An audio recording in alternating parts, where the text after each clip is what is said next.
ಒಂದು ಸಲ ವಿಕ್ರಮಾದಿತ್ಯ ಮಹಾರಾಜನು ತನ್ನ ಸಭೆಯಲ್ಲಿ ನ್ಯಾಯ ವಿಚಾರಣೆಯನ್ನು ಆಡಳಿತ ಚಟುವಟಿಕೆಗಳನ್ನು ನಡೆಸುತ್ತಿದ್ದ. ಆ ಸಂದರ್ಭದಲ್ಲಿ ಇಬ್ಬರು ವ್ಯಕ್ತಿಗಳು ತಮ್ಮ ಸಮಸ್ಯೆಯೊಂದಿಗೆ ಬಂದರು. ಒಬ್ಬನು ಹೇಳಿದನು, ಮಹಾರಾಜನೇ, ಈ ವ್ಯಕ್ತಿ ನನ್ನ ಬಳಿ ಬೆಲೆ ಬಾಳುವ ಆಭರಣವನ್ನು ಧಾರಾಳವಾಗಿ ಇಟ್ಟುಕೊಳ್ಳಲು ಕೇಳಿದನು.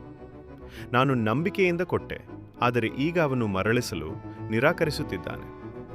ಇನ್ನೊಬ್ಬನು ಹೇಳಿದನು, ಮಹಾರಾಜ, ಅವನು ಸುಳ್ಳು ಹೇಳುತ್ತಿದ್ದಾನೆ. ಆ ಆಭರಣವು ನನ್ನದೇ, ನಾನು ಅದನ್ನು ಯಾವತ್ತೂ ಇತರರ ಬಳಿ ಇಟ್ಟಿಲ್ಲ. ವಿಕ್ರಮಾದಿತ್ಯನು ಇಬ್ಬರ ಮಾತು ಕೇಳಿದ ನಂತರ ತನ್ನ ಬುದ್ಧಿವಂತಿಕೆಯಿಂದ ಬಲವಾದ ಉಪಾಯವೊಂದನ್ನು ಆಲೋಚಿಸಿದನು.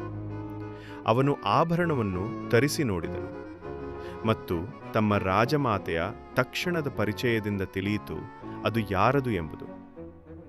ಆತನ ನ್ಯಾಯ ನಿಗದಿಯಿಂದ ನಿಜವಾದ ಮಾಲೀಕನಿಗೆ ಆಭರಣ ಮರಳಿಸಲಾಯಿತು.